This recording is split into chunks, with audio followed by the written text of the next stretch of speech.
நாளைங்கன்னா நம்மளுக்கு வளர்பிறை அஷ்டமி வருகிறது. ஞாயிற்றுக்கிழமையோடு இது வருது. ரொம்ப ரொம்ப சிறப்பான பலன்களை நம்மளுக்கு கொடுக்கக்கூடியது. பொதுவாக ஞாயிற்றுக்கிழமை சிவபெருமானுக்குரிய நாள்.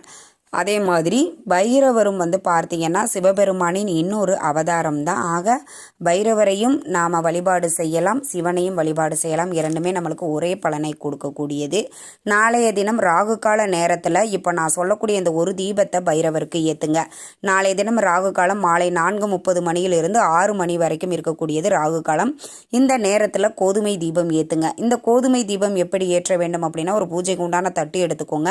அதில் கோதுமையை பரப்பிட்டு அதற்கு மேலே ஒரு அகல் விளக்கு வச்சு நெய்யோ விட்டு பஞ்சுத்திரி போட்டு தீபம் ஏற்றுங்கள். இது நீங்கள் வீட்லேயும் சொர்ணாகர்ஷ்ண படம் வச்சுருக்கிறீங்க அப்படின்னா அங்கேயும் நீங்கள் ஏற்றலாம். இல்லைன்னா அருகில் இருக்கக்கூடிய பைரவர் சன்னதியில் போய் நீங்கள் இந்த தீபத்தை மாலை நேரத்தில் வரக்கூடிய இந்த ராகு கால நேரத்தில் ஏற்றி வழிபாடு செய்யுங்கள்.